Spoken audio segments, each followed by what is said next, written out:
The driving force behind this podcast was always to add value to your real estate journey and elevate your lifestyle.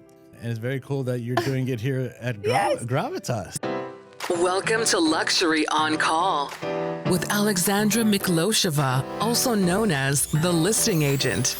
This is the #1 podcast for the service-obsessed modern homeowner, the one who values peace of mind, appreciates vetted referrals, and believes that only the best is good enough. Each week, you'll hear from certified experts, luxury vendors, and trusted voices who help you add value to your estate and elevate your lifestyle. Because luxury isn't about having more, it's about knowing who to call. This is Luxury on Call. Welcome to Luxury on Call. This is Alexandra, your host, and this is our inaugural episode. The driving force behind this podcast was always to add value to your real estate journey and elevate your lifestyle with events, experiences, and fine quality service providers to make your life easier. The mission is to become your #1 resource for trusted professionals, advisors, and luxury services here in Los Angeles. When it came about picking the right setting to where I wanted to do this from, there was absolutely no question in mind that it had to be GRAVITAS, the brand new member-only club in the heart of Beverly Hills. To kick things off in style, I have one of the main visionaries behind the Velvet Rope, Seth Glassman. Seth, welcome to the show. Oh, thanks, Alexandra. It's a privilege. Thank you. It's an honor. Congratulations on Luxury on Podcast. And Thank you. I have a lot of admiration for anyone who starts a new business and starts something new from the ground up. And it's very cool what you're doing. And it's very cool that you're doing it here at GRAVITAS. I am so excited. And I've been providing recommendations for luxury services for my clients for so many years. And I always wanted to build this. I am so happy here. It's the best quality service that I've ever received here in Los Angeles. And so it's a no-brainer. So tell us, I know why I love GRAVITAS, but tell me, how do you define luxury service here at GRAVITAS on your end? Yeah. It's also very cool to be the first episode. So again, thanks for having me. No, I think the fact that you become a member and you're enjoying it so much is the beauty of this. Mm-hmm. You know, worked tirelessly for 3 years since inception and building it up, and then 2 years with the build out. And now we've been open approaching 9 months, but this is the rewarding part, right? So now members, they're applying and they're getting use out of the club, and to see the members every day come into the space and enjoy it is great. And that's our job. Our responsibility to the members is to make sure that they're getting use out of the club, that they love the club, and we adjust. I have worked at the Ritz-Carlton before and was on an opening theme, and I always try to give an anticipatory service, and that's exactly how I felt here, which is weird to receive it rather than give it. So congratulations on that.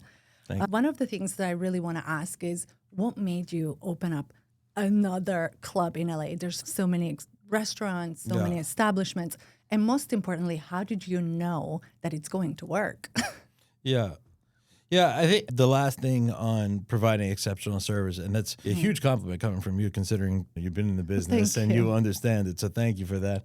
But it's, like you said, anticipating their needs, but also going above and beyond. Yeah. And you coming from your hotel experience, you'd find that in some very high-end hotels. And that's the way we kind of approach it with each one of our members. So as much as they want us to know about them without being intrusive, where they like to sit, what they like to drink, but again, going above and beyond, so you have an amenity that's on property, like the wine lockers. The wine lockers are very, very cool. They're all 375 digitally controlled, all biometric, but Alexandra has a wine locker and she's storing 12 or 24 bottles of wine here. Yeah. Text through the GRAVITAS app or text me directly, honestly, and say, Seth, can you pull my wine? I'm heading over in about 20 minutes.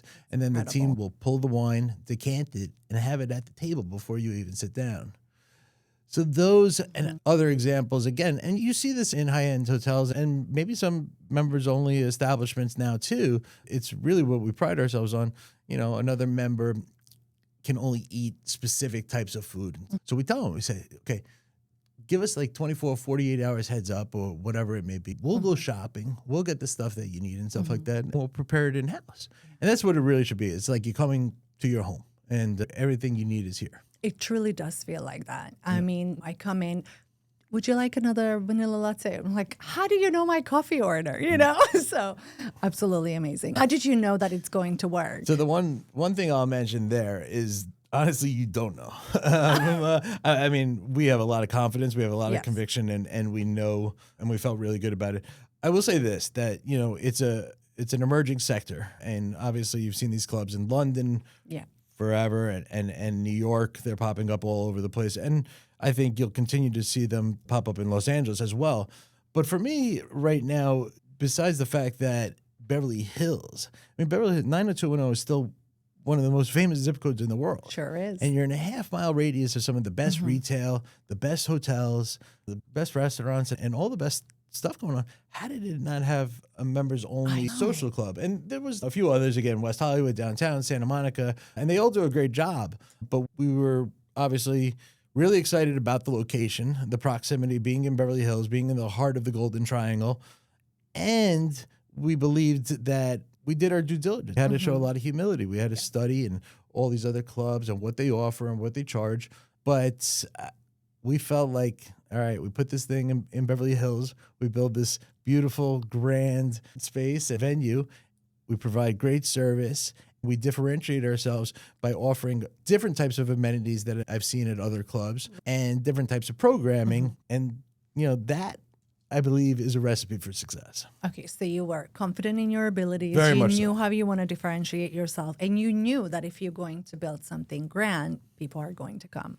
So that's amazing. So going back to the curation of social events, because it's not just a member-only club, right? You can come here, work, but you're very much into culinary art and events. So can you tell us a little bit about what's the driving force behind that? I think that's another area where we had to show some humility and really study and kind of, you know, get to know our prospective members. And, you know, as your members come in, a lot of the first year, you're just like collecting data, right? And you're finding out, okay, what are the members going to respond to? Right. But you do have a vision in your minds. And the idea for us was to keep it pretty diverse and offer a lot of different things, but do them all very, very well. I think it's incredible, honestly. The team, I can't ask for a better leadership team, and the whole team in itself. We have over 100 employees. They all work tirelessly this year as we approach 9 months. And some of the things they've accomplished, I mean, a massive New Year's Eve party where you had a 7-piece band and 2 DJs. You had Valentine's Day weekend, and you had some massive events and parties, but also some things that don't necessarily need to be so big or grand that are just cool. And so, you know, we have comedy and we have jazz. I'm obsessed. Did you have some comedians on the Rolodex, or is this something intentionally that you wanted to I mean, make your we've members worked laugh? with a lot of different people. We're surrounded by great people. Yes. And so all our partners and friends, they see the venue, they see the stage, and I don't know. I mean, it's kind of cool. You know, all these comedy clubs, they all do a good job, but this is a little unique. And I think they almost embrace the opportunity to test and work out their material in a different type of atmosphere. Exactly. But I think the comedians really liked it. And then, of course, the members loved it. Love it. Yeah. Period. Yeah.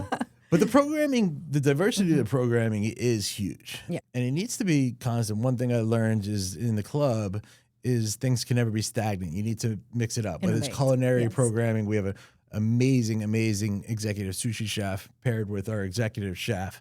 So you have different types of cuisines and you're doing things there, chef collaborations, keeping it fun and entertaining there, different types of cocktails, mixology, wine dinners. So there's this whole food and beverage programming that you have.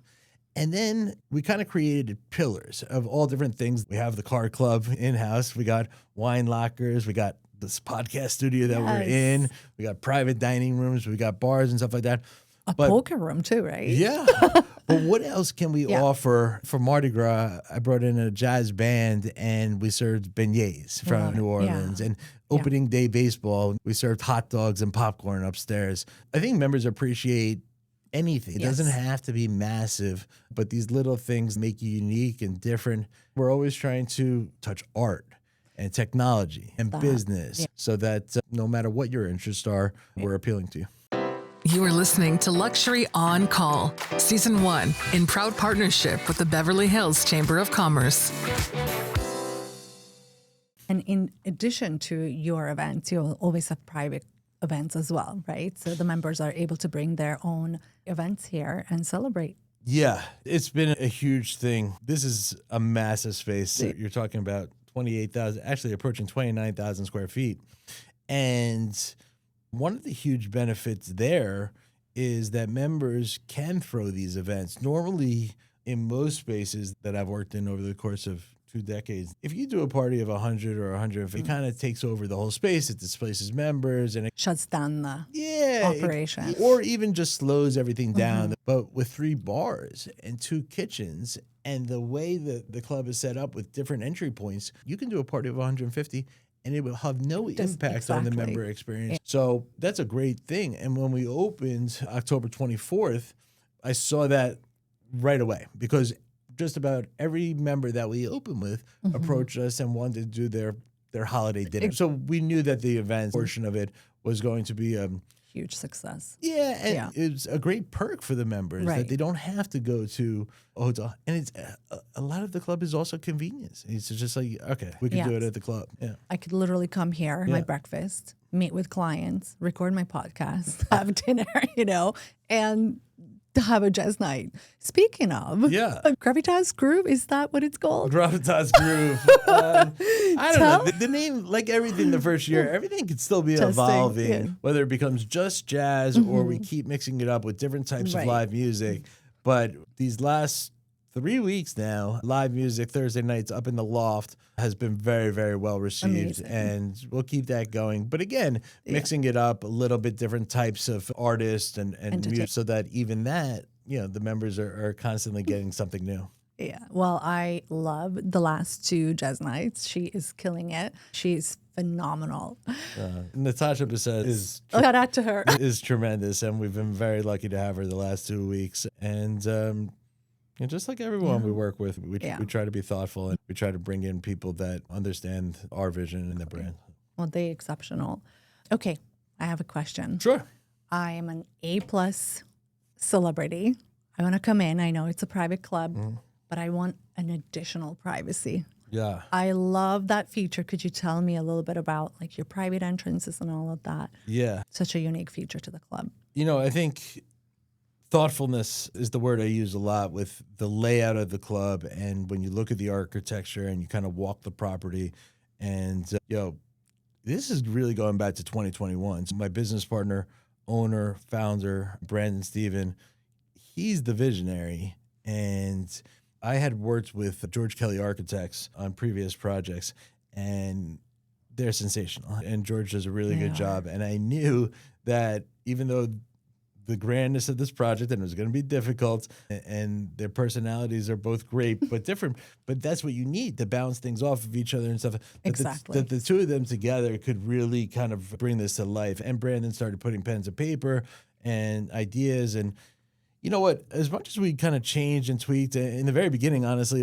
it was just going to be like a 10,000 square foot restaurant. And it was like shortly after where we pivoted and we're like, no, this needs its only club. And then we just kept getting excited, and it wound up to be a 28,000 square foot members only club. But if you look at that after that first draft of renderings of the restaurant, then the next draft of renderings for the club, normally, like when you first look at the original renderings and the finished product, they look so much different. Completely. But in this case, George understood Brandon's vision and he brought it to life. And they actually look pretty similar. So, you go back to these documents, 3-4 years ago. So it's pretty cool.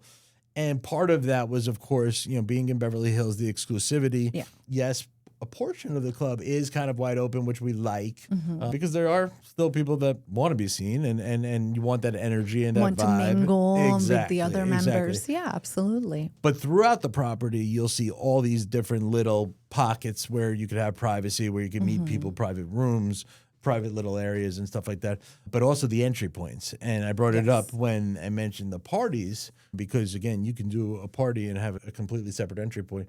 But we also, because we took the second floor of the building here at 433 North Camden. So 435 North Camden, GRAVITAS, is still very much attached to 433 North Camden, which is an office building, and which is great for us. And they've been great to us, and it's been a great partnership. But someone looking for that real exclusivity and they don't want to be seen at all, we have the capability, so they park downstairs in the garage, and because we took the whole second floor, we can bring them up to the second floor without them being seen. They walk by, and this podcast studio is a good example, is that they can walk out of the elevator, come into a podcast studio, and slip right out without walking into the club at all. So that's been huge. And in the days of social media, some celebrities, they don't want to be bothered, some athletes, whatever it may be. And the fact that we can provide that for them has been huge. And you don't see the paparazzi out front. And so protecting our members has been a huge thing. I personally love that added layer of security. You know, it's even if you're not a celebrity, I feel like for safety reasons, no one needs to know that you're here if you don't want it to be. So going back to the architects, they did a phenomenal job executing your guys' vision, Brendan's mainly, right? Brendan's vision. To me, the club downstairs feels a little bit like Las Vegas meets Beverly Hills. Was that intentional? I think what's kind of cool is as you walk through the property, there's all these different types of looks, not the same. Definitely when you walk in, the garden has elements of Vegas, even the Bellagio with kind of the conservatory wall and the flowers. Beautiful flowers. And the landscaping is beautiful, and it's great to sit outside there during the day, but also early evening. It's beautiful the way we set it up. And we have the heaters and the open air canopy. I mean, the whole thing is a retractable roof and stuff like that. So all of those things contributed to it. But also then as you walk into different rooms, like when you walk to the left side, when you first walk in, which is the south side, we have our second bar. And then that's attached to a space we call the vault. We call it the vault because technically that space used to still be part of Wells Fargo Bank. And so when we took over that portion of the space and we decided to put the wine lockers in there, we made the wine lockers look like safety deposit boxes. They're all made out of steel. So it kind of has that, but very, very well done, the hardware, and a lot of thought into each room as far as furniture and the colors and just, the comfortability of every single detail. That room, as you kind of walk into the vault, kind of reminds me of old Hollywood. So you have or even New York, which again, me being from New York, I like, but it has booths, see the dark red, the burgundy, or what they would call oxtail red. It's really, really cool. But definitely elements of Vegas or old Hollywood. And then the murals. The murals are, again, we wanted to really immerse ourselves in the community and just like a tribute to Beverly Hills and a tribute to LA. You'll see two of the walls throughout the property are black and white murals of these iconic people and places in Los Angeles through the years. Brandon and I had done it at another property too. And I think, as we continue to grow and build, that's going to be one of our things. And he was so great with that, so gung-ho about it, all coming together in one big mural was genius. Yeah, I love it too. Speaking of community, I know that the priority are the members, but you are connected with the Beverly Hills Chamber of Commerce.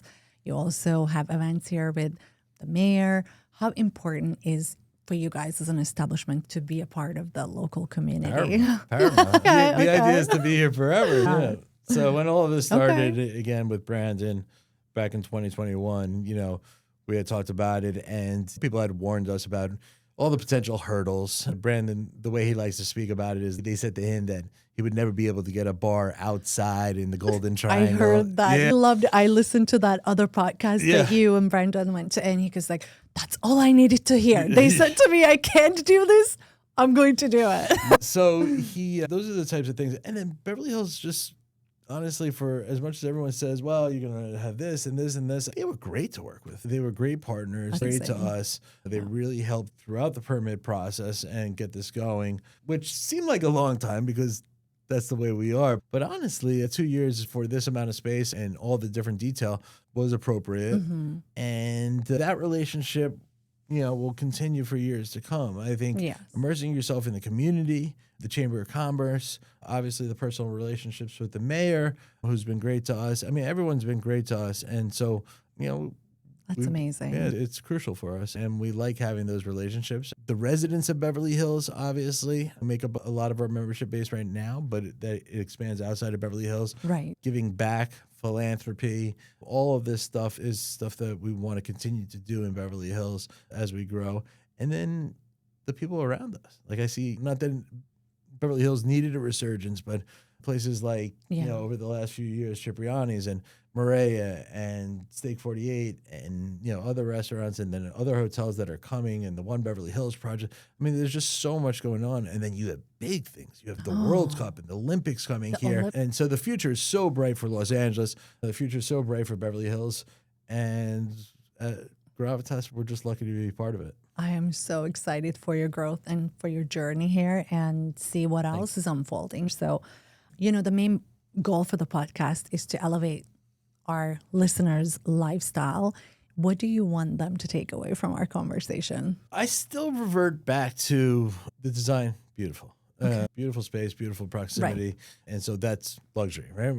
Aesthetics are there. Luxury Yes. on call. The amenities, our offerings, all this type of stuff. But at the end of the day, for me, and maybe it was just the way I came up in the business, and you're talking about 25 years now, it's always going to come down to hospitality. And the way we started the conversation about going above and beyond for the members is really what's going to hold you as a company. And we're lucky because we're, it's great when you grow and you become huge company and stuff like that. But startups are cool like this because you know everyone so intimately and you can give them this personal attention. And that can still happen as you grow, but you just have to be smart and keep the right infrastructure in place. So the fact that they're able to execute our expectations of food, service, and hospitality right now, I would still say is the differentiator and really what makes us luxurious. And people don't necessarily say service. Look, no, service and hospitality, that's luxury. Yeah. To me, luxury is fine service. Yeah. I feel like luxury service kind of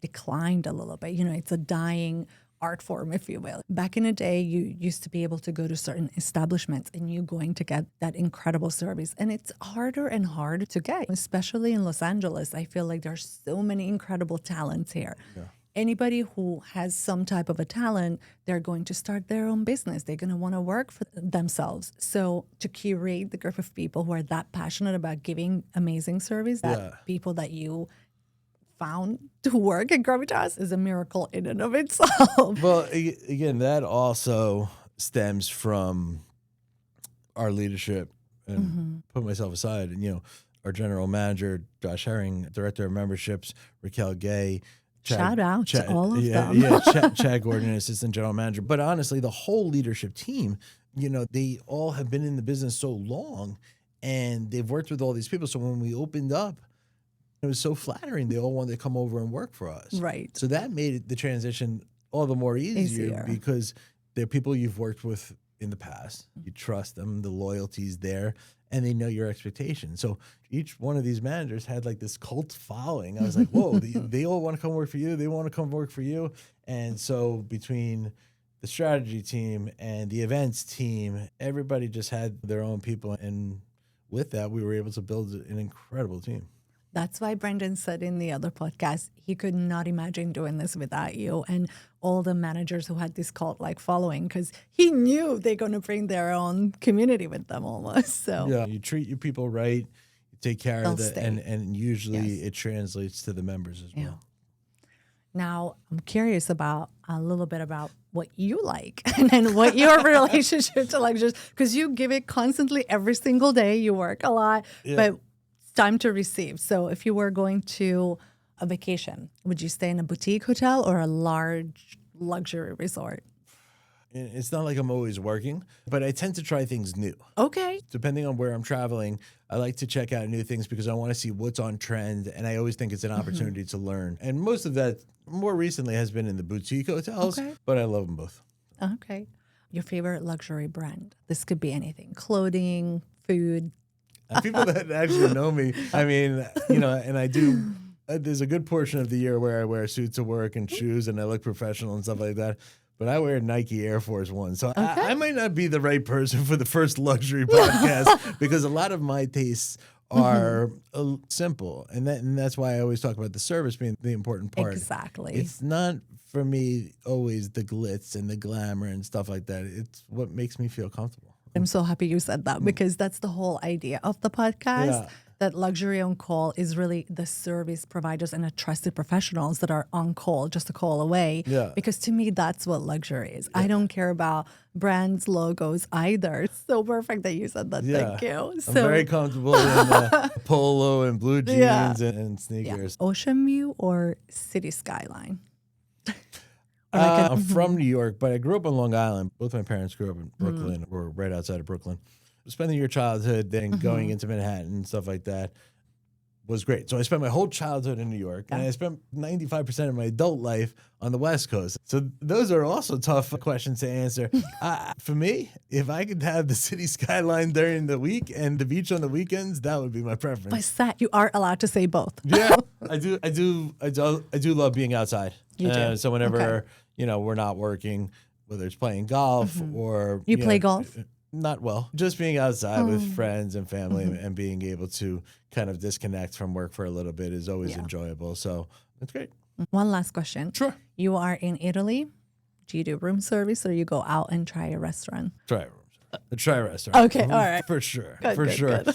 The biggest thing, and I don't vacation all that much. I need to travel more. And again, like I said, Where would you I'm go? always You can pick anywhere. the next, sadly enough, even though I've worked and helped operate, I would say close to 7 or 8 Japanese restaurants at this point, I still never been to Japan. And so I need to go to Japan. So that would probably be first on the list. But no, I am definitely not room service. In fact, when I do travel, I'm trying to figure out how many meals can I actually fit in a day? So it's not just planning out breakfast, lunch, and dinner. It's like trying to hit it. And I still do this when I go back to New York because New York, there's new restaurants popping up all the time. So I could go back to New York City and try to squeeze in like 7 smaller meals. I might ask you for some referrals. Okay. I haven't done New York in the right way yet. Definitely want to go and experience it. Well, I have some friends that I'm sure would love to show you around and stuff Thank like that. And yeah, they'd have a good time. You might have to go to a Yankee game too, though. Oh. I don't know if it's sports at all and stuff like I that. love basketball. Well, the next I'm watching the finals here at Gravitas. It's so cool that New York sports is coming back a little bit. LA over the last decade or two, and just going to Dodger Stadium, as someone who grew up in New York, is tremendous. The energy now at Crypto and Intuit and all of this that's going on in LA is sensational. One last question. I'm in Sure. real estate, so I have to ask. Sure. We are house hunting for you, okay, and your family. Is it Bel Air or Malibu? Where are we looking at homes? Well, no immediate family. I do believe family is paramount, but We are your family. Yeah, Our members, so- exactly. But as a single man, like I said, I like both. I'd probably go with Bel Air over Malibu right now, only because I'm spending most of my time here. But if you're talking about if I had an endless supply of money, it would be nice to have a place in Malibu too. So you opting for both, or are we sticking with Bel Air? This is an important question. Just kidding. You can have both. Okay. Fair. I'm Thanks, obsessed with Bel Air. So Since this is a fantasy world anyway. well, that was my final question. I you. am so excited to be here and start this amazing journey here. So thank you for having me. No, thank you for having me. I can't believe I get to be the first episode of such an incredible idea. Thank you. And I wish you all the best. And we love having you as a member. Thank And whatever you need at Gravitas, you're part of the family. Well, what I need now is for our listeners to understand that this magical place exists and that they could come here, tour it. I'm sure they can reach out to you. They can reach out to me. I would be happy to connect them to you and explore it because it will be a source of joy and happiness for them, and it will elevate their lifestyle, whether if it's just for brunch, coming over with their friends. Yeah, on that note, we bucked the trends a little bit there too, as far as members only clubs, in the fact that we reveal a little bit more. We're transparent. So if you go to the website, you'll actually see some information about the club. You can book a tour, Right. and we'll show you around. You'll see the pricing, which again, a lot of clubs won't do. But I just felt like, why not? Transparency, Yeah, yes. transparency, and let them know, and then they could come to us with questions and stuff like that. But it's cool. Once they walk in this place and they see it and they see everything going on. Once they feel it. Yeah, they get really excited. So, yeah, you just go to gravitasclub.com and you'll have multiple people to contact. You contact me directly at Seth@gravitasclub.com. But, yeah, we want to keep growing our family and keep giving them value. And actually, I love your approach to growing membership. It allows you to keep that personal level of service to every and each member, so you don't like add 100 members at once. And I just absolutely love that. So empower every department to do their own thing. And the only guidance I gave to membership, told them in the beginning, don't feel pressure. As you grow, the most important thing is to take care of the existing members appropriately before you keep adding on. It's kind of been that marathon, not a sprint mentality, slow and steady. If you have some good candidates, bring in some more, but then keep monitoring it and making sure that we're taking care of them appropriately. Thank you so much. I think that's a wrap for us today. I'm so excited for the viewers to get a little glimpse into this beautiful world of GRAVITAS, and hopefully you guys are going to join me and tune into this podcast, and we'll take a lot of inspiration, and I'll see you at the next episode. Thanks for tuning in. Let's connect on all socials. And as always, head to callthelistingagent.com to elevate your estate and lifestyle. See you next time.